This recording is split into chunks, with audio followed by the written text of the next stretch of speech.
Hey guys, welcome back to Seller Sessions Daily, 4 p.m. UK. As always, think we're on the consecutive day of day 33 of recording. So yeah, I don't know how long I can keep this up 7 days a week, but I do promise odd things from time to time. And I plan to stick to this one as long as it's not a couple of years or so. Then you might have to forgive me for having a day off every so often. But anyways, joining me today is Brent, Destiny, and of course the good Dr. Ellis. Going around the room, if everyone can introduce themselves, starting with you, Brent. Give a little bit of background on yourself. Yeah, sure thing. I am coming to you guys live from southern France, from the US, and I've been running AMC Pathfinder for almost 5 years now. And we do ad management for businesses selling on Amazon in North America and EU. Excellent. And for you, Destiny?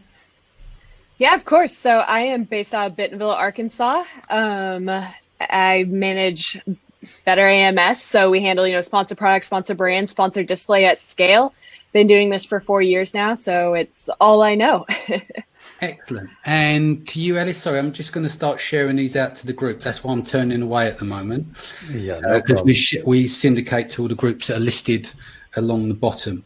So yeah, do you want a little bit of background on yourself?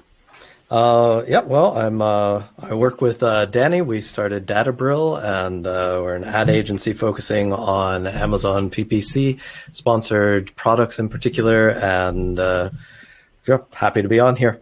Cool. Right, so let's get into it, guys. So we've done a show before. Some of you are on different shows instead of the same ones. Let's just take it back. So going back, 5 weeks, we had a lot of the issues where, maybe a bit longer than 5 weeks, where people couldn't send in non-essential items. We see there's a big takeoff of essential goods, depending on what area it is, but they generally done well. I mean, we've got clients that done super well without naming names in the sports category around Europe because of training items at home, Ellis, right? But then obviously other people took a hit. And then we obviously had this whole thing with the delayed lead times in terms of deliveries, which have a massive, massive impact on conversion. Someone clicks on the ad, goes through and says, oh, right, it's 3 weeks till delivery. I'll jump out of here and see if I can find something else.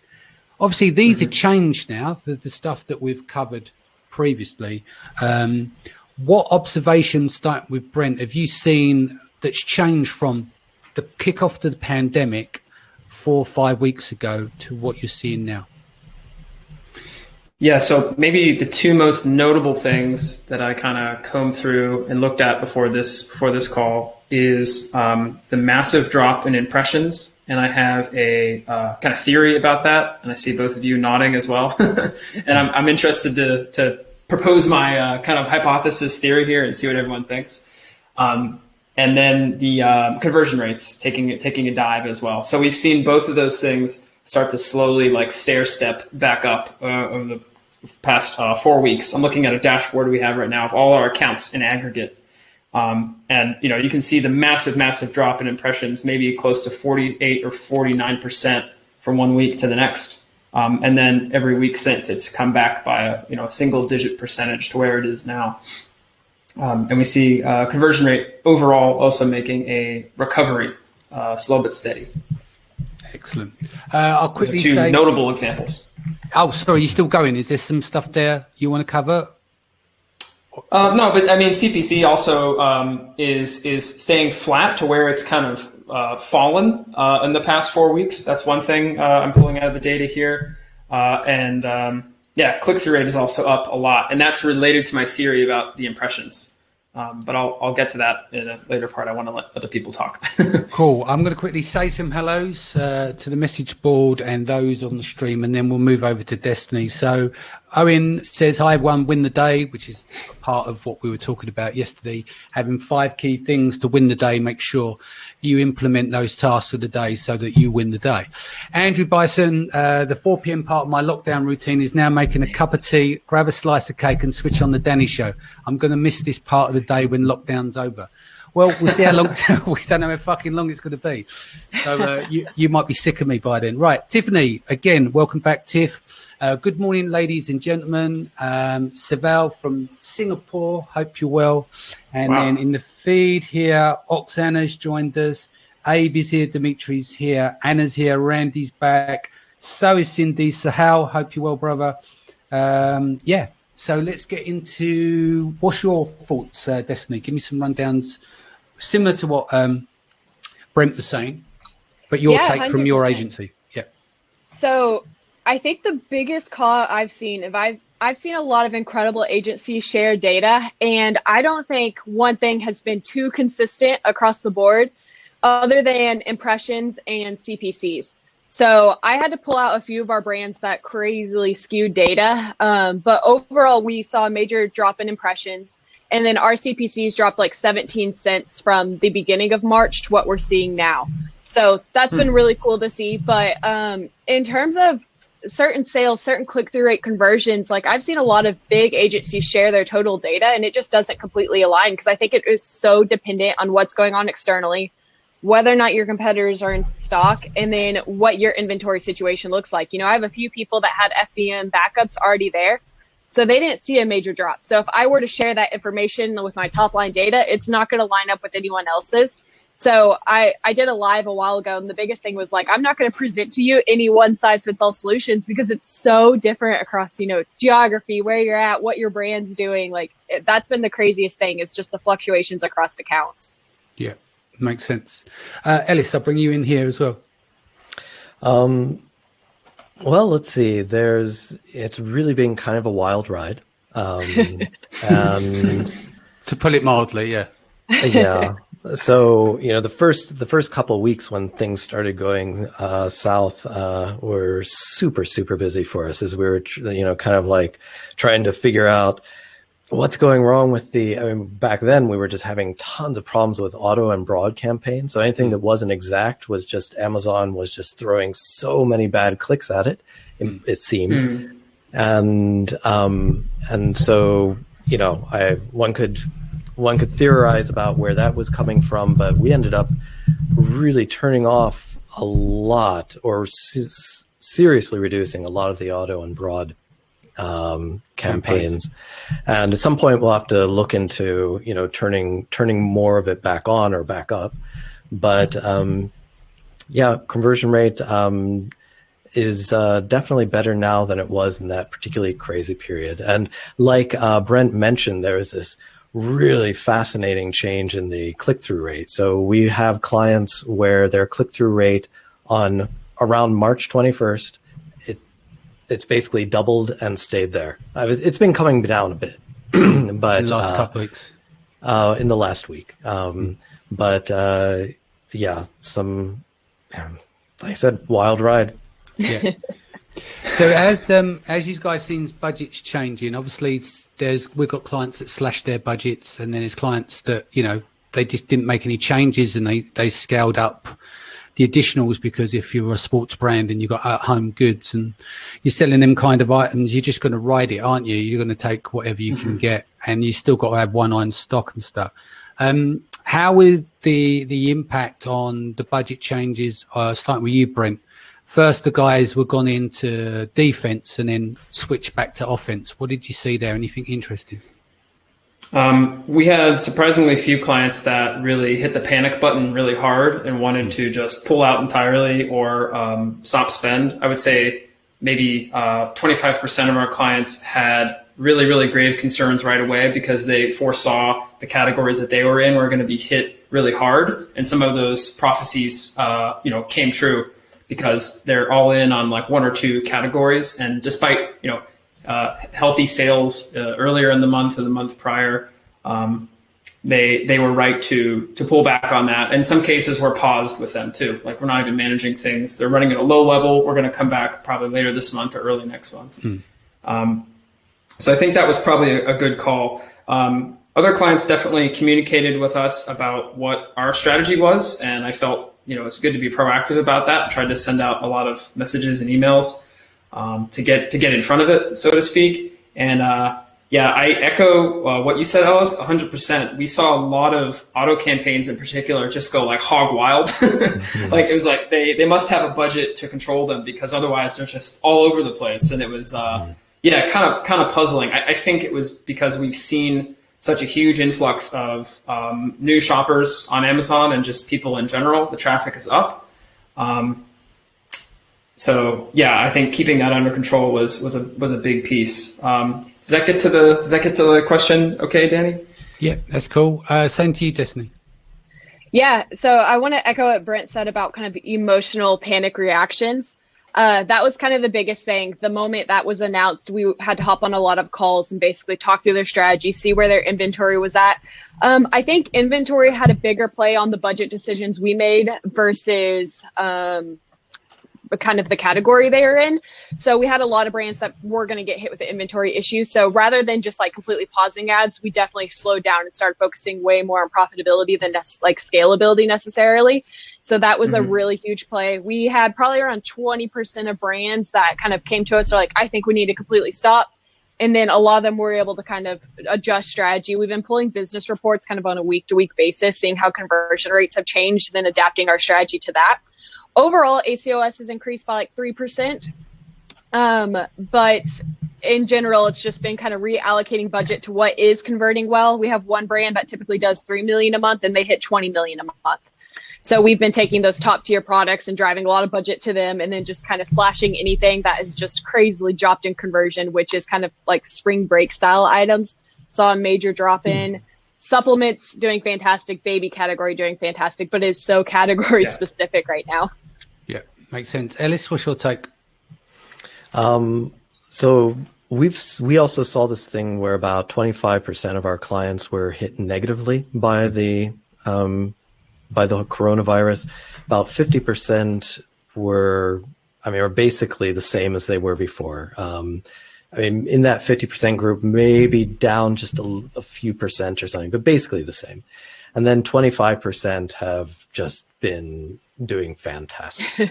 And of the 25% that were hit badly, it's I would say on the higher end is a 60% hit. So their sales are down to about 40% of what they were. I think we had one client where it was worse than that. And then, of course, there's the situation with regard to inventory. So if a person has been, or a seller store has had problems with inventory through the whole not being able to get supplies back in, then of course they can be hit harder because their products aren't in stock and they now won't be for perhaps a couple months or something. Yeah, that makes sense. What other observations have you guys seen? So we're talking with the changes that's happened with the coronavirus. What have you learned from, we talked about click-through rates and conversion rates earlier on and how people are addressing these with setting up a 3PL and then sending FBM. What impact have you seen FBM versus FBA for you, for instance, Brent?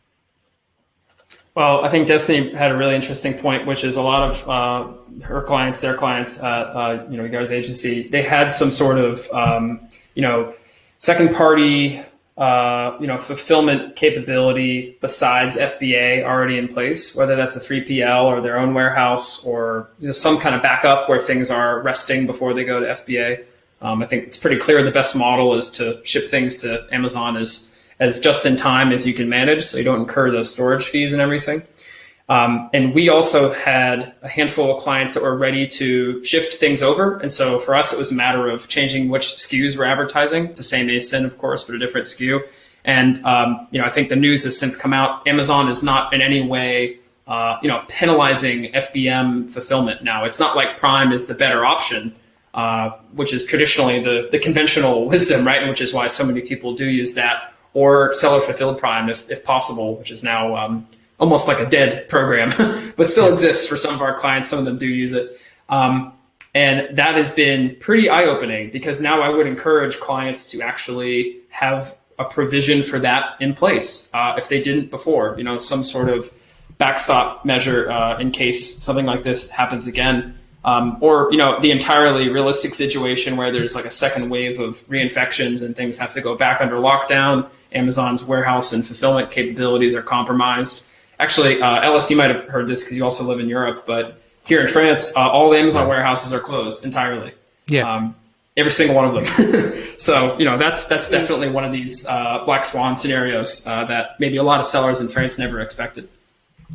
Do you think also that comes the shutdown? Is it just because of COVID-19, or is it because France wanted to limit Amazon to what they could sell, and then Amazon protested, or was it because they completely shut down? I never kind of got the reasoning behind it, but I know the French government were leaning on Amazon. It had to do with worker safety. So there was actually a, France has a really strong record of like worker rights and safety. And so there was a, I guess a union, unionized, I think somewhere in Nanterre, which is, I think down south here. Never actually been there. But basically, workers are complaining about it. It got sent to a court. The decision was made very quickly. And my understanding is the French government said, all right, Amazon, you can be fined €1 million a day, or you can shut down, or you can fix this situation. So they said, we're going to shut down for a week at first. We're going to try to fix the situation as fast as we can. And in the meantime, fulfillment is going to take place from other European FCs, including Poland and Czech Republic, but also Spain, Italy, etc. Yeah. Cool. So, Ellis? What was the question? Or what was the topic? Oh, it was anything else. Well, I've got a question. While you think about that, there's a question here from Jason. Morning from San Francisco. Your clients launching new products now or pausing. What is scaring them to not take action? That's going to be varied, isn't it? Because if you've got good products to go, essential products, you're going to go all in, aren't you? If you haven't, then you're going to go in the opposite direction. So, Destiny, to you. Give us an example. Kind of piggybacks off of that, but not completely. Something we've seen is products on page one that are out of stock are still showing. So consumers are clicking through like 8 to 9 different listings, trying to figure out what's in stock, what has the best lead time. If you have a product that is an essential category like that, it's a great opportunity to piggyback off all the people that aren't in stock. So that's something we've kind of seen. I don't think a single one of our brands have actually launched a new ASIN at this time, but that's something we've seen with just traditional advertising, is making sure we're piggybacking off all those listings that are out of stock, because the top 3 people, they're still getting a ton of views, ton of clicks, even if they have crazy lead time. So it's a perfect opportunity to run, sponsor brands, the new brand store pages, and then your product display ads under there. Yep. Same to you, Ellis. We had anyone launch recently? We've had a few. We launched new products. I know I got off a call with a client today who's launching 3 in the next week, and I was going through the strategy with her on that. But have we had anyone else that's launched? Yes, we've had a number of launches over the last couple of weeks. Cool. Let's see. We're not really doing anything particularly different besides, well, actually, I think I'll get back. I remember the question that you'd originally asked, and it was about the FBM FBA difference, and that then is also relevant to this question of how do you launch. There you go, 2 for 1. So what we're seeing is that we still see a conversion rate hit for FBM versus FBA, and this is even if in reality the FBM products will be delivered before the FBA. The products can still have, what Amazon says on there is, this will be delivered at some time, and that time might be much further in the, number of days later than it actually will be delivered. But that's what's there. You'll get it in a week, or you'll get it in 5 days or something like that. And so people, of course, are making their decisions partially based on the delivery times. And so even if you do have a fast FBM delivery time, Amazon might not show that. And so then this plays a role in how we want to launch. So there, where we're seeing that for one reason or another, the products are showing a delivery date that is not so close in time, more than a week out or something.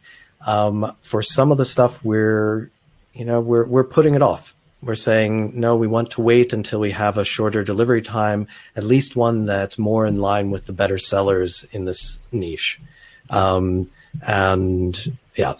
that plays a role. And if, however, we see that the delivery time is not an issue for a particular product, then we've been proceeding basically as normally, but and even with the auto and broad campaigns, we've been going normally for the launches, even though we've turned those off for or down for a lot of the other products. Tony, do you want to answer anything on to the end of here, Destiny, or I can move and ask you Tony's question? It's up to you. No, I think that was the biggest thing. I guess one thing to tack on is switching SKUs over for FBA to FBM. Something we've also seen in that scenario is for sponsored brands, headline search ads. If you have an ASIN go out of stock, your ad will typically still show, even if you have a backup. And that can really affect performance, especially if you're aligning your targeting with that specific ASIN.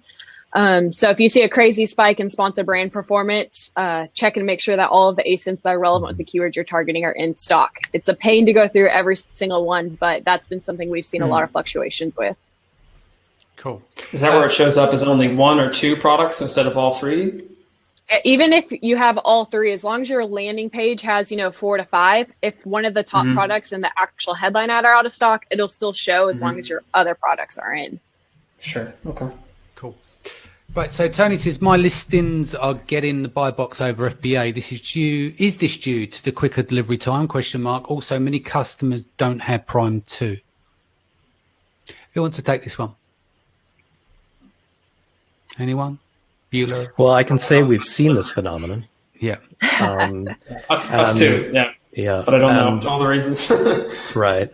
And so we also can't see the reasons why FBA is sometimes chosen, FBM is sometimes chosen. Like I was talking with a client earlier today, and he has FBM and FBA SKUs for a particular product where he had set the FBM price to the same as the FBA one.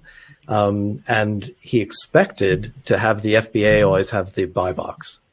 But we've been seeing the FBM ones often having the buy box, even though they have the same price. And in the past, he had the experience of at the same price, Amazon would show the FBA. Give the FBA SKU the buy box.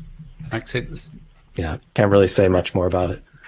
Ben says, also seeing FBA issues in France and Italy now, so I had to switch those off in those markets for some clients, depending on category, to avoid customer dissatisfaction with non-delivery. That's been another big problem. It's not just delivery time, it's also been non-delivery. Have you guys, I don't know if you've get access to those data, Destiny, but you seen anything in terms of refunds increase through non-delivery? Not anything that I can pull out with data, but I know like a lot of our fashion category items, which typically already has a high amount of returns and refunds, we completely stopped advertising just because the combination of lead time and everything just made it not even worth it from a profitability standpoint. Yeah, makes sense. Brent? We track refunds now through some software that we have. We can export a lot of data from client accounts, and we can try to line up refunds with sales days and then with spend. I mean, it's not the same day that you get a refund that you buy something, obviously, but it's interesting to see how those two things line up. I don't think there's a real correlation between them. But I can't say that that's something that has had a big spike. I mean, my understanding is Amazon's going to extend the window for refunds and returns greatly into late May or something in the US. At least I've heard news about that. Yeah. We've heard of a lot more delivery complaints, like in France, as was mentioned, and in the UK. So I've heard that the UK postal system is it was seeing, I don't know if it's true, but what I heard, postal system has been seeing 3 times the load of Christmas. Right. I didn't know that, but it hasn't been that great. I know that customs hasn't been great. I got a package that sent to me on the 29th of March. I only received it today. It only cleared customs, or yesterday. It cleared customs, and I got a frightening customs bill out of it as well. I love those. Yeah, France likes sending me those too when I order anything from abroad. Yeah, definitely not a beautiful thing. 90% of my current refunds are regarding delivery issues or non-delivery. Owen, is that? I know you're from the UK, but is that in the EU overall, or is that mainly in the UK? Be good to know and let people on the show know. Okay. Any questions in the feed? Feel free to drop them in. Going to quickly say some hello. So we've got Hey, Danny, Danielle. I want to pose my hypothesis to the other panelists here, including yourself. Yes, I'd love to hear it, Brett. Let me quickly say some hellos, and then we'll do that. So Aaron joined the call. Danielle is here. Tham is here. Frank is here also. Ben Valance. Andrew's returned. David is here. Carlos, hope you're well, brother.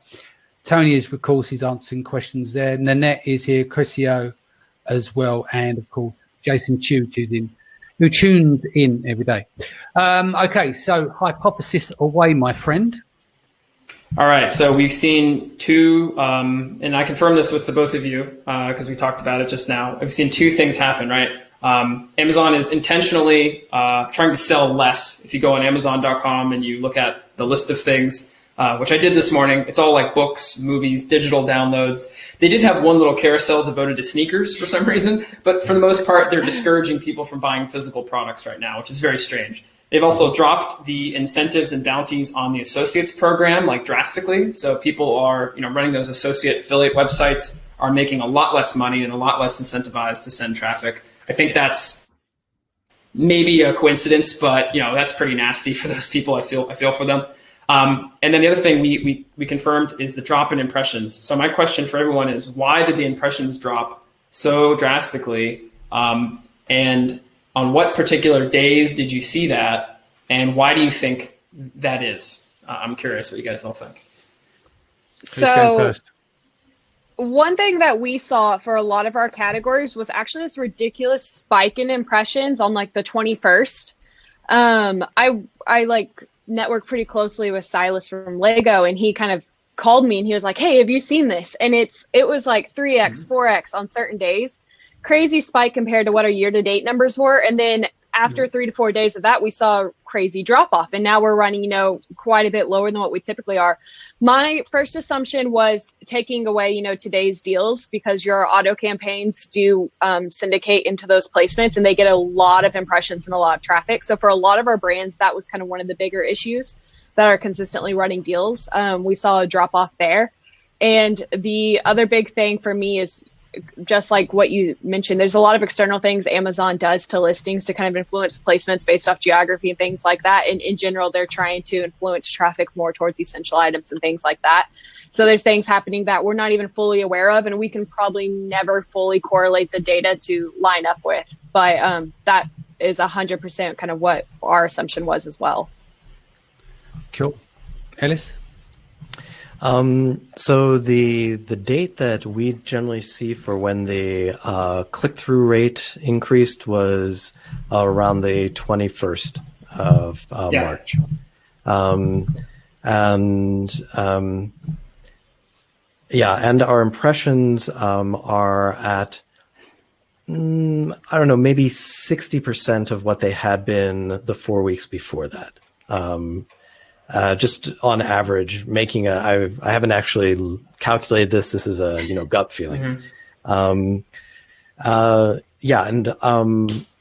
then also figuring into this situation is auto campaigns have often been doing badly, and then the question of, is it that Amazon is sending those who are still advertising more of these impressions, or but we have less impressions, so, or is it just that in general the conversion rates are down because of the longer delivery times and more people searching who maybe aren't as used to buying? I don't know.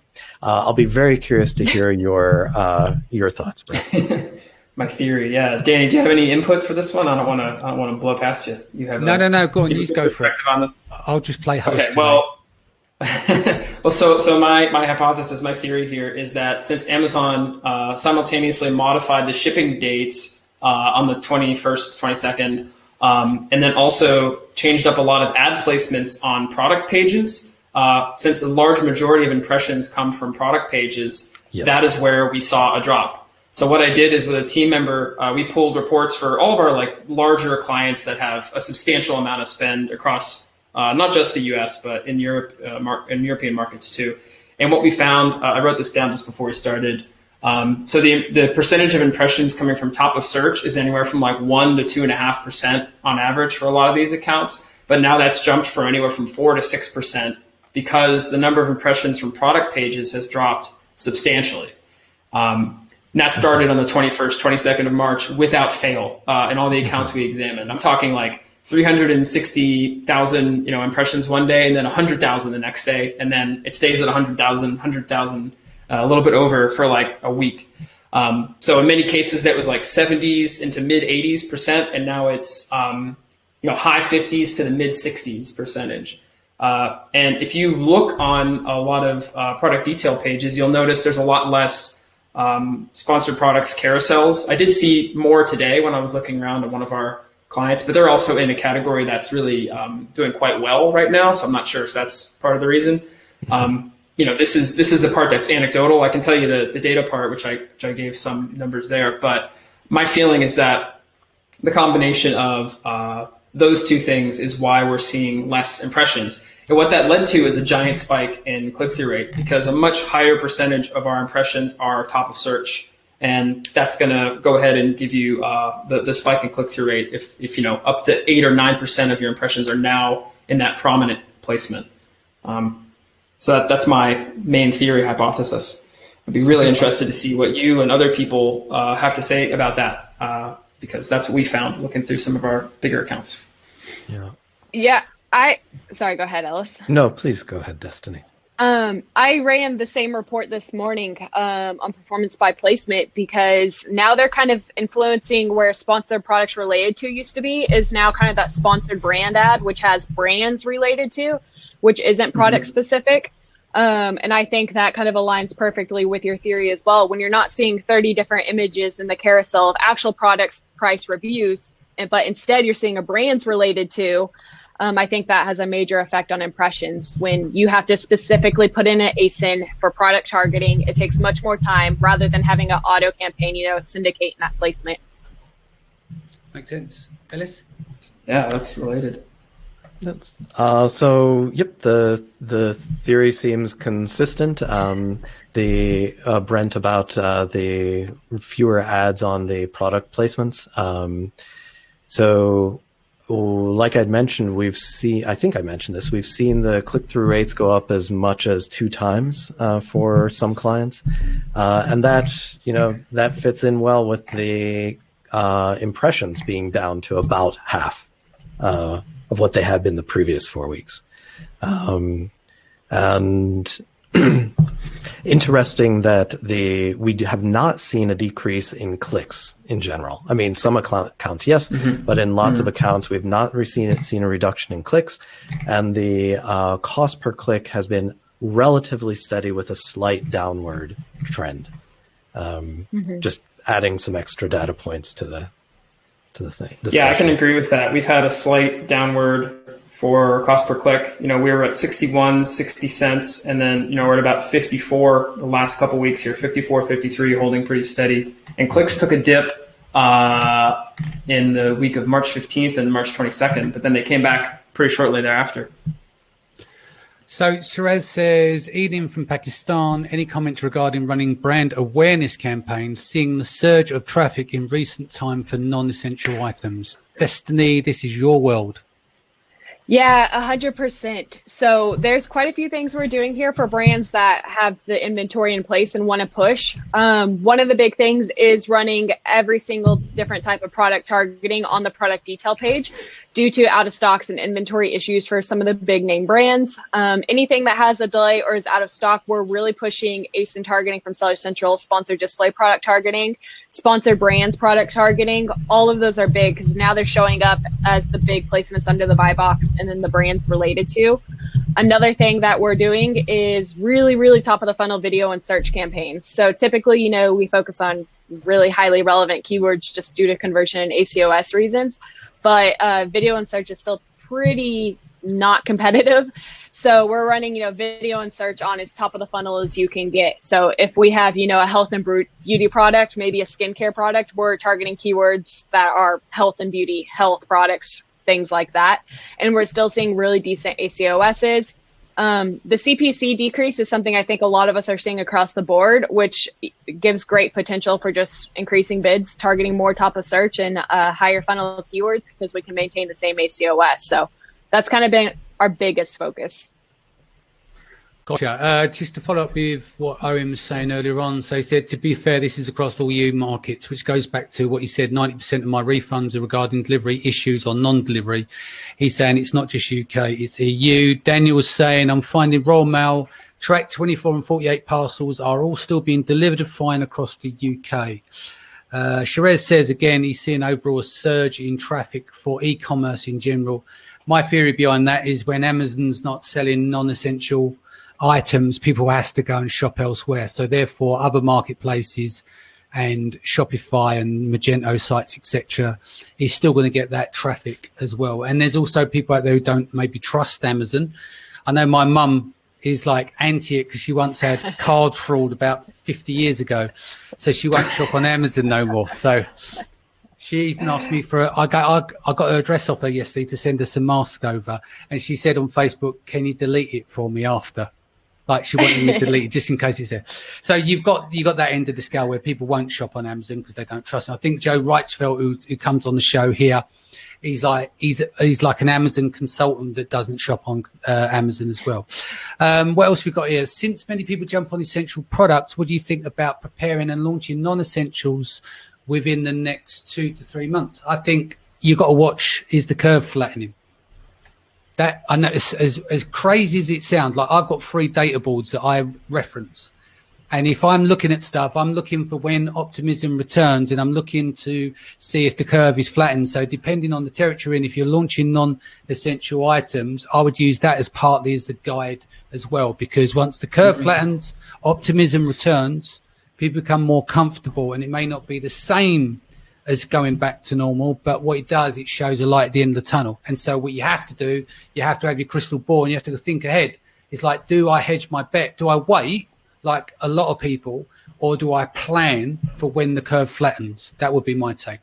What's yours? I'm going to go with Brent first.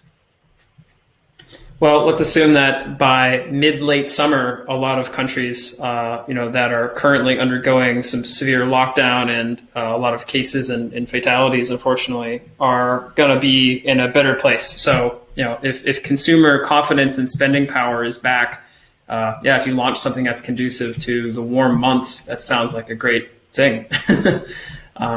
Timing is a tough question, and I'm not a product launch expert. But I would say, especially in your whatever the political situation is too, because I know in the U.S. it's really at a state by state level, whereas in France and UK things are really more of a national kind of federal perspective. For instance, I'm locked down here near Montpellier, but we have very few cases here. It's other parts of France that are affected, but as a country, we're all undergoing this simultaneous kind of like trauma. So whenever that's lifted, that's when I assume, people will be going back to stores and purchasing things, and, hopefully unemployment will be improving at that point. So sounds good. Same question to you, Destiny. What would be your take here? Do you look for the crystal ball? Do you go where the puck is going? Wait. I personally think the 2 biggest things that we'll have to watch for is kind of the economic impact, because there are still a lot of non-essential items that are technically something that could be essential that you're going to want to purchase. But if it's something that's going to be like a $300 product that's just a giftable or something that's kind of a splurge purchase, probably not fantastic, because we are going to have some type of economic impact. The other big thing, I think, is kind of the changes in shopper behavior. That's something we're seeing in Walmart world here, is like you have the elderly generation who's never shopped online because of that mistrust. And they're being forced to do it now because they don't want to go in stores. It's not safe to go in stores. And they're going to order off Amazon, Walmart. If they have a fantastic experience, they're going to continue to do that. So I think we're going to continue to see this steady increase in just e-commerce in general. I think it's going to maintain because people are going to realize this is 90 times better than going into store and walking down aisles and things like that. So we're going to continue to see a lot of people on .com, e-commerce. So that's going to maintain. So if it's a product that aligns with that, it's, a subscribe and save type of product, those are probably going to continue to do really well. If it's something that's just not a necessity at all, I would be nervous about launching it just because of the economic kickback. Yeah. Ellis, do you have any comments on it? There's one of the really famous quotes from investing is, time in the market beats timing the market. And of course, there are plenty of people who, sort of focus on trends and stuff like that and have success with it. Philosophically, that's not the direction I go. I would rather try picking a good product, building with a solid reason behind it, than trying to figure out the timing. Yeah, cool. Another question. He says, "Great insights from Destiny." I'll take it off the screen because it ends up you're losing Destiny's face and Ellis there at the bottom. So I'll read it out. Great insights, thanks, Destiny. I have another question. When you're going out of stock, say within a week of your inventory of not arriving anytime soon, do you recommend running PPC aggressively, go out of stock at a higher keyword ranking, or go defensive mode, a kind of hibernation? I think it depends on your ranking, where you're at organically now. Yeah, and the competition in that category. Because if you've got low volume, you ranking high for keywords in low velocity, it doesn't really matter because you spring right back. But in high velocity markets, it needs a different approach. 100%. I think there's a lot of external factors there, kind of where your competition's at. If you're ranking, top 3 placements, you might as well cut PPC and just focus on profitability because it's not going to make that big of a difference. It's kind of, do you want to slow down and slowly decrease your ranking, or do you want to spike, stay out of stock, and then go back to that endpoint anyway? So if you're extremely profitable with your PPC, I don't have a problem continuing to run it, maybe just slowing down somewhat. I would probably just pause PPC in general and focus on profitability and just sell out if you have, a really healthy organic to advertising ratio. Cool. Ellis, you want to add anything here? So just that there is no right answer to the question. And yes, you can try to calculate, if you're not going to be coming back into stock ever, you're just going to sell out and stay out, then obviously if you're selling fine, you have more profit if you stop PPC. And that would make plenty of sense, but there's, as you guys were talking about for high volume keywords, there's some best practice idea that it makes sense to, go out strong, then close the listing if you can. And then when you're back into stock, open the listing, and you're supposed to get back to ranking more quickly. Makes sense. That said, I have not seen consistent evidence of that. So I'm not sure. Yeah. Okay, Aaron Hughes says, this is an interesting question. Is anyone seeing a bump in sales due to stimulus checks? My sales were declining ever since COVID, but last 5 days has seen a bump to what I'm normally doing pre-COVID. That could be a weather change, could be a number of things, couldn't it? Could be a seasonality change. So we don't know products, and I'm sure you won't share them, but does anyone have any insights there and thoughts on that? So I have a few thoughts on that. One, I think it would be really hard to correlate the data just due to the timing of stimulus checks.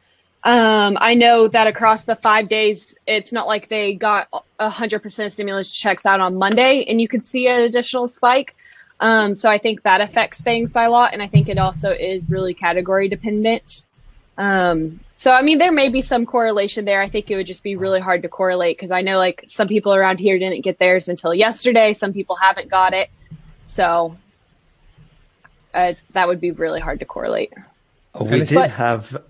Oh, sorry, Destiny. Go on. Yeah, sure. No, I was just saying it 100% could be. I know people like to spend that money. Well, he's come back actually. No, I don't care, meaning sharing his product. I sell wallets mostly, along with 1 million other people. We did see for one of our clients an unusual peak on those first 2 days that the stimulus checks were being received. But I have no idea Interesting, what the real Brent. cause was. Yeah.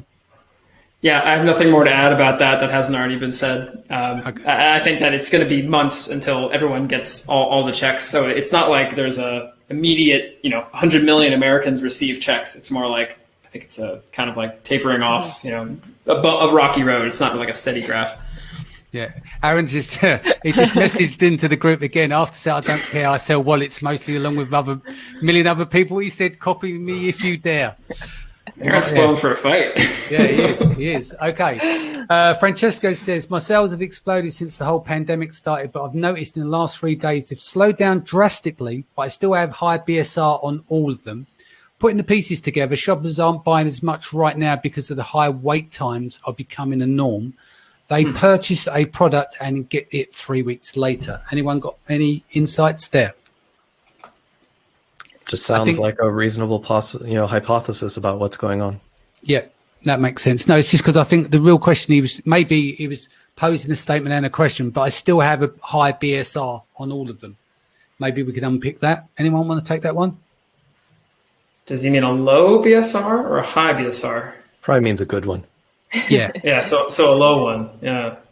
So does that mean the whole category is suffering from the same thing then? Yeah. If it's holding steady, and the BSR is updated more or less often depending on what level it's at, right? So if your BSR is in the hundreds of thousands, it gets updated. What is it, like once a week or something? It's not as common.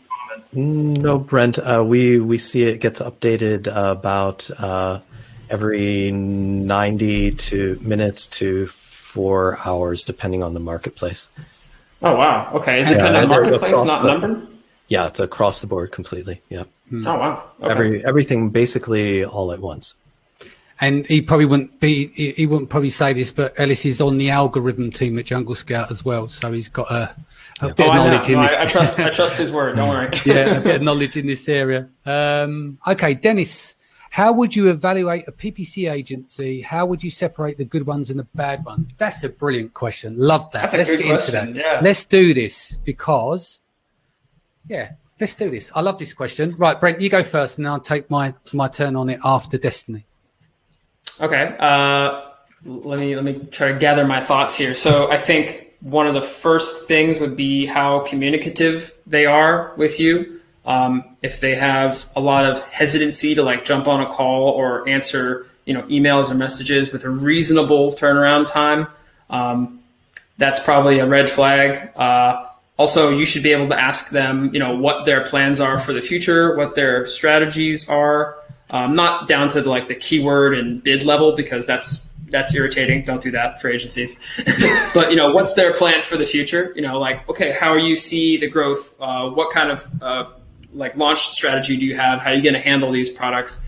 And you should be able to clearly define and communicate your business goals and your margins and your numbers. And then that agency should be able to handle that stuff. They should have systems to ingest that information and be able to manage ads to those goals that you can both agree on that are reasonable goals. Don't set impossible goals. Yeah. Cool. Destiny, what's your take? For my recommendation, I see this question asked a lot in groups, and I think the number one thing is finding a PPC agency that aligns with your long-term goals on Amazon. For example, we specifically focus on scaling. So if I have people reaching out that are just launching on Amazon, even if they're VC backed, they have the budget, we're probably not going to be a good fit because we need to launch a lot of campaigns, a lot of keywords. Our focus is on scaling. A lot of people are newbies, and that's going to be a whole different strategy, launching one product with a small budget than launching for 200 ASINs. So make sure who you're reaching out to. It's just a great alignment with your goals, kind of where you see your future, your branding, things like that. If you need to just focus on profitability because this is your first 1 or 2 ASINs, that's going to completely change the game on who you need to work with. And I will make that recommendation that we're probably not a good fit. So don't get scared by, you get what you pay for, what someone's costs are. I think it's the alignment from a relationship perspective, the communication, things like that, and just strategy alignment makes a huge difference. Yeah. I always sit down because obviously I run on the business side. Ellis is running the team on the technical side. And key things I like to speak to clients about is that first things first, when this is a question people ask you and they are fishing, they're going to say, what is your current turnover and what is your ad spend?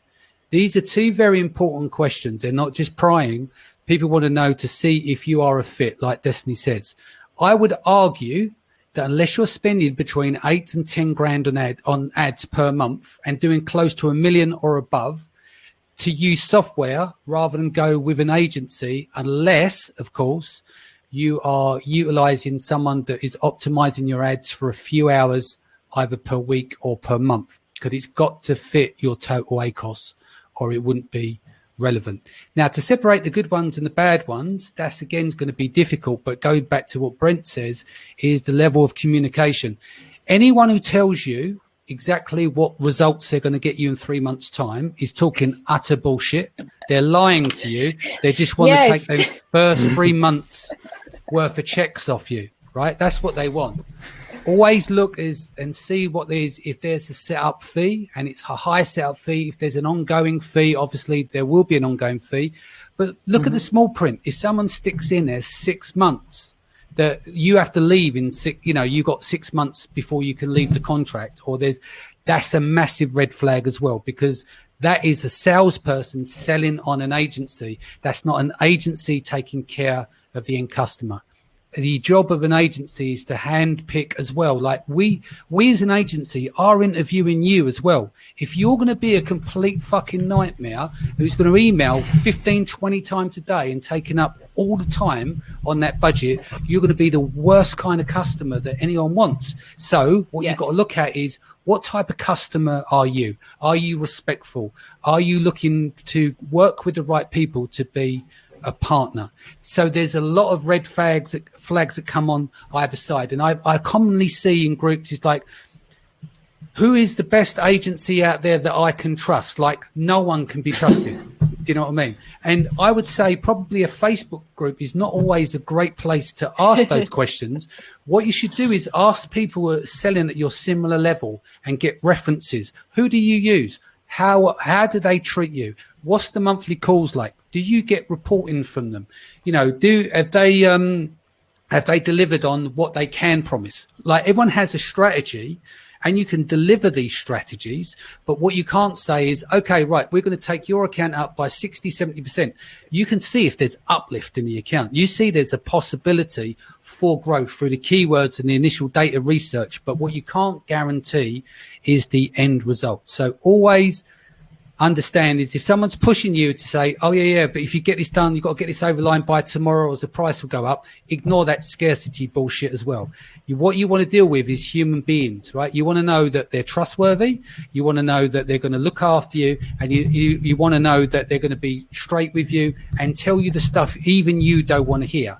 Now, I'm happy to lose a customer all the time, in the sense that if it means me being honest, if I can't deliver or we can't deliver, we're brutally honest. People actually thank me, say, like, you're like the 8th agency I've visited. Everyone is blown smoke up their ass, willing to take the check. But they never said what you said. Like, and I've sat there and said, mate, look, I'm not taking you on. You've hit top of market. The margins are not there. You're overexposed in that market. I can't take you on, because in 3 months, what's going to happen? You're going to sit down with me and the team, and you're going to be really pissed off because you've been oversold. I'd rather skip all that, because there's all the onboarding, all the hard work that Ellis has to do. Anyway, I'm going on the rant here, but the key thing is to remember here, you're dealing with other human beings. You get what you pay for. Go and get references, and don't allow to be sold to. You're there to ask the questions, and if these people can't ask these questions honestly, cut it short. Don't bother dealing with them. Right. Yeah, just to iterate on that, Danny, is like, this is a two-way relationship, much like you would have with a girlfriend or a boyfriend or, friend. It's like there are give and take on both sides, and you need to be, reasonable from both angles. You need to see it from their perspective and hope that they're able to see it from your perspective. And at the end of the day, I personally am a big believer that win-wins in business are possible in almost all circumstances. So it's possible for you as an agency to charge them, to make margin, to have a team that's happy and engaged and challenged, and also for their business to succeed in terms of money in, money out, meeting their objectives, and communication and feeling like they're taken care of. So if you can match those two sides of it, that's pretty good. I mean, what else can you ask for? And then it doesn't become a question of, here, sign this for 6 months. It's, you know what, you can leave whenever you want, but we're going to be able to policy. No self-pay, leave when you want, because we believe in the process. Our job is, or my job specifically is, when someone comes to us, we have a lot of intelligence, or Ellis and the team have so much work to do, And because we don't charge a setup fee, because we're comfortable in what we do, and we don't charge a leaving fee, my job is to weed out people that are going to waste our time, take on all the intelligence work and go off and not use our service. I'm just being brutally honest. That is my job. So I'm looking for partners for our team so that we have a long-term relationship to help grow this company's business. And that's really what comes down to the end goal here, is that you've got to work with people you like, you've got to work with people you trust, and there must always be honesty. One of the things that we do with all of our clients, we say, when are you all ready to sell? Let us know. We'll help you, because I don't want them to creep around like a cat on a hot tin roof because they're selling their company and they're worried. And I'm like, if we lose you as a client, then we lose you as a client. It don't matter. But let's help you get there, because your PPC strategy has to change. Because normally when you come to sell, you get to that stage where it's like you've got to back off. You've got to have retained earnings and profit in the business, right? So it's a completely new strategy. You're not going to go balls to the walls on new launches, on exact matches to rank and stuff. You're going to be much more conservative. If I know that, Ellis knows that, and the team knows that, we'll build a better thing for you. And if you leave, you leave. Or what happens, if you're doing a good job, like we've one, I can't say anything because of GDPR, they have retained our services, even though they do stuff in-house, purely on the basis is that they're happy with why rock the boat. If it works, there's nothing broken. So that's why I prefer just to be brutally honest, instead of wasting my time and your time. And then that's how it's difficult to scale a business with that attitude, because you're not going to get loads on. But I look at the churn rate as well, right? So if you're doing this and basically you take on loads of people and you can't keep them happy, they're going to leave out the other end. So I'd rather not do that. Go through this filter process that works for both sides, and then everyone wins out of that situation. Anyway, I think I just killed the conversation. I'd like to mention something about communication, though. So communication's been brought up a couple of times recently with regard to the, what an agency should be doing and stuff. I just want to mention, so I'm not especially communicative. And I'm not like, we're not normally sending many emails to clients and stuff like that. And so, it's really much more of a, we do if there's something that needs to be changed or whatever, but for a lot of our clients, for most of our clients, the communication all takes place in the monthly meetings that we have, and I think that's a good setup. They can really, they trust us to take it on, and they don't feel like they need to be doing PPC stuff, then it can be off of their mind for the month, and then we go over the thorough evaluation and the plans for the coming month in the meetings. But there are of course clients where it needs to be more interactive for various reasons. But in general, there's not frequent communication. I just hope, but we try to make the monthly meetings high quality and. I'd still get our clients contact me. They can contact me anytime. My thing is, and I've always said to people, it's like, our job is to build trust with our client, and our client's got to be, we've got to communicate to the client the confidence, like if they're trying to run their business, right? When you think about things, why would you outsource? You outsource to professionals so that you can focus on other stuff, right? So you're focused on growing the business, so you might outsource some areas. One of those could be PPC and various different forms of management. It might be chatbots, it might be ranking. So you'd go and use these different people. If you have to send 10 emails a day, 7 days a week to your agency, then the trust is not there. Agreed? Yeah. Do we all agree on that? Yeah. Because what's happening is that there's still a concern. So there's two types of things happening here. Either the trust is not there, or someone is an absolute micromanager, and that's in their personality. And that's something that's not going to change. So there's two things what happens there. But ultimately what it comes down to is I want to say to people, right, we got you. We take care of this. And obviously people will always sit down with you, because you need to understand is that you're gathering a lot of data, or especially us, we're working with a lot of data. So your daily changes are not going to make any real difference. It's going to be what happens over a period of time, because you can't keep changing and switching around like your strategy, right? So I think it's important that when you work with people, it's a relationship, and what you're doing is building there for the long term. Let's have a look here in the messages.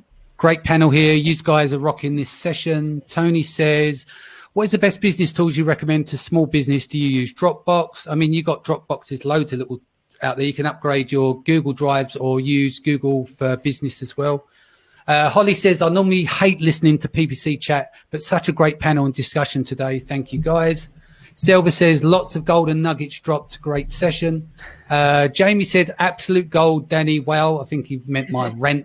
Okay, here's a kind of general question. What are the metrics you guys are using for your PPC client audit? Ellis, do you want to share that?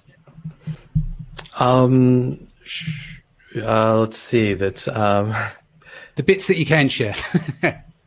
Well, okay. We look at if you're looking at sales. Okay, even more systematically. Okay, the information that you get in the PPC reports are impressions, clicks, orders, spend, and sales. And then you can derive information from there about the ACoS, about the percentage of sales through ads, click cost per click, click-through rates, conversion rates. Conversion rates I find really important because if we compare that then with the keywords that the client is actually ranking on, and if they don't have good conversion rates, then the product isn't going to be able to have much success on Amazon until something changes in the listing. If their conversion rates are good, maybe more PPC would help. And the percentage of sales through PPC is important. We generally have like thresholds about what makes sense on the lower and upper ends. These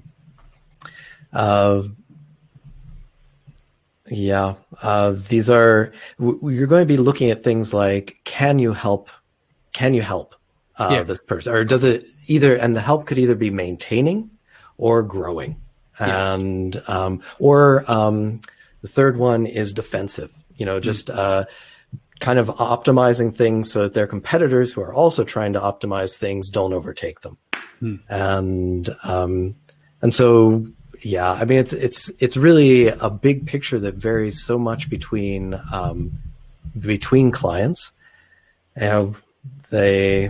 I mentioned all the small little metrics, but then you have all of the higher level metrics and the ratios among those metrics that you need to apply on depending on the particular store. Yeah. Makes sense. A few more in here. Rachel says, thank you for all you do for Amazon sellers. Your podcast is a lifeline for my business. You're welcome. Yari says, thanks, guys. You're the best. There's a question here that I want to get answered. It was an interesting one. Where was it? Here we go. This is a good question that the audience should know. So this varies. It says, how do agencies earn their remuneration? Sorry, can't speak today. Is it via commission or a set fee? It varies, and it can be both, none, or a blend. Well, not none, but a blend of two. So, I'll give an example. We do a flat rate, no setup charges, no leaving. Plus, we don't do a percentage of revenue, percentage of profit, or ad spend. So we don't do any percentages. It's just a flat rate, so our guys know where it comes from. But people do mixed models. Brent, what's your model? Yeah, good segue. So we have a blended model for about, I would say 75% of our clients are like a lower base fee and then a percentage of ad revenue specifically. And that ad revenue excludes branded revenue. So let's say if your name's Ellis's sneaker company, people searching for Ellis's Sneaker Co., the revenue from those search terms are going to be excluded because that's built off of the awareness of your brand and the work that you've done for that. So we just do the math on that every month and then send the invoice. And then the rest of our clients are just flat fee, simple flat fee. Cool. Destiny, how's your model work? We do the same as Brent. We do a blended model. I think the biggest call out with that is kind of, you discussed the relationship and not having set contracts. We are always really open to making adjustments due to scenarios like COVID. So I know we waived 12 retainers last month, I believe, due to scenarios with just, we're not seeing the same amount of sales. So let's adjust or lower your retainer to make sure it's an accurate reflection of the work we're putting in. We do a percentage of ad rev so we can grow as the company grows. We kind of like to focus on that, lifetime value and that really long relationship. So I know we have a certain brand that launches like 50 ASINs a month. So we want to make sure that we're growing as our work grows and the sales grows, but we still have that kind of set model just due to scenarios like this, where if anything happens, we want to have a strong foundation. They know what to expect. Yeah. Cool. Andrew here, in general, what can be the threshold for an ASIN in terms of organic sales versus PPC? I think he's looking at the ratio between the sales. So 20, 80, etc. What's your deemed ratio, Brent? Yeah, this is a great question. I'm really curious to hear what Destiny and LSU2 have to say. So generally speaking, I think 25 to 35% of sales from ads is a pretty healthy zone to be in. If we have a product or an account overall that is climbing, a couple percentage points upwards of 40%, that's enough for us to pay attention to it and maybe even alert the client and say, hey, this percentage of attributed, we call it, is increasing. If it's above 50%, then that's definitely the time where we think, okay, is this due to some kind of seasonal reason? Is this due to some situational thing right now? Or, this might not be a long-term sustainable position. So those are the percentages we look at. If it's like 10%, then obviously you should probably be spending more on ads, but that's a less common scenario. Yeah. Destiny.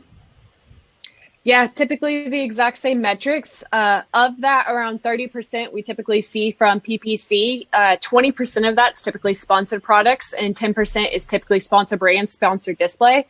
I expect that to increase as we get all the new tools that we're getting. They're putting a lot of focus on sponsored brands and sponsored display. And something is a great call is, if you're launching, you're probably going to have a higher percentage of PPC. Seasonality, absolutely. I think branded spin for a lot of our really large CPG style brands, we'll see a higher percentage if they're running a ton of external traffic, because it's kind of the catch-22 of, do we want to pay for this brand name that came from, Facebook ads, or do we want to lose that to a competitor that's running? So you will see a higher percentage as you get into all your external traffic, branded things like that. Good. We usually are looking for 20 to 40%. So we have quite a few clients who are around the 40% or slightly higher. I don't really like to see over 40%. At least not. Of course, like you mentioned, launching is different. And then, it's interesting because you were mentioning, Brent, the 10% thing. So we do have a few clients where their total ACOS is, or their percentage of sales through ads is around 10%. And there's some strange sound effects I'm hearing. I don't know if I don't know where it's coming from. I don't know. Okay. Let me just mute some mic. It's coming from Brent. I've just muted your mic. So I'll just finish the sentence. So there's certain cases where, like for these products, we find that the ACOS, if we try to get it over 10% sales from PPC, that the ACOS just becomes unsustainable. And so it really interests some corner cases that we find quite interesting and are not standard at all. Cool. I mean, we've just gone nearly an hour and 10 minutes in. So I think maybe is a good time to close the show. Any parting wisdom from you, Ellis, before we go? Nope, that's it for me. What about you, Destiny? Anything? There was one great question that just came in that I'd kind of like to touch on if we're good with that. Let's do it. Yep, let's do it. Awesome. So the question is about the time frame for clicks and order attribution. I've seen this asked a lot, and basically, yes, it is attributed to PPC. Attribution for sponsored products, I think, is 14 days, and sponsored brands is a little bit longer. Depending on who you speak to, supposedly there's a big change in attribution. But I think something really large to call out here is Amazon released the data that after a click, the average amount of orders typically comes in around 3 to 5 days after that click on your ad. So I think it's a great time to mention those emotional decisions and kind of the fluctuations we're seeing in Amazon advertising. I have an account that saw like a 200% ACOS a few days ago on one day, But if you look at the last 7 days, you know, the ACOS is a 19%. So really make sure you have the data, you've seen the attribution, and don't make bid adjustments on a single day based off kind of emotional freak out of a 200% ACOS. Make sure you're looking at appropriate timeframes. I will say we have create a smaller window of timeframes just due to everything with COVID, because the fluctuations are so much different. We typically look at last 30 days data. Now we're looking at closer to, you know, 7 to 10 day data just to make those adjustments, because the shipping and lead time is having a major effect on conversions. Cool. I just want to announce shows upcoming this week. So tomorrow we're going to do funny stories, failed products. I'm going to talk about my failed products. Tim Jordan's joining. Lee Rand Hirschkorn and Norm Ferrer are all going to be sharing and having, that's probably going to end up being a multi-show because of the amount of failed products we've had between us. So that'll be tomorrow, which is Wednesday. Then Thursday, we're doing our Shopify off Amazon part 2. Friday, Steve Simonson joins me with Awesomeness versus Seller Sessions co-branding. We're going to talk about going from 0 to 50 million of what they've done in their business. Saturday is Women of Amazon part 6, and then Sunday, me, Lee Rand, are going to do Mindset Sunday again, breaking down Naval. Anyone who's tuned in, know we rate this guy. So we're going to take some passages from what he does and, just kick that around. So that is going to be Mindset Sunday. So that is it for today. Brent, if people want to reach you, how do they get in contact? You need to turn your mic on as well. Yeah, sorry. My next door neighbor started playing the bass. I think that's what happened. We live in a very thick walled stone house, but yet the vibrations come through the wall.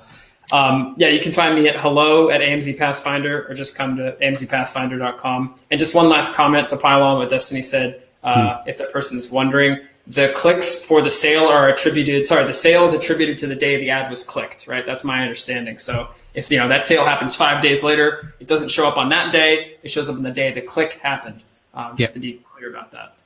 Okay, just a quick one. I'll flash it up on the screen. Aaron says, we're looking for a solid PPC company. Queue hundreds of overseas people private messaging you on Facebook on the playback of the video.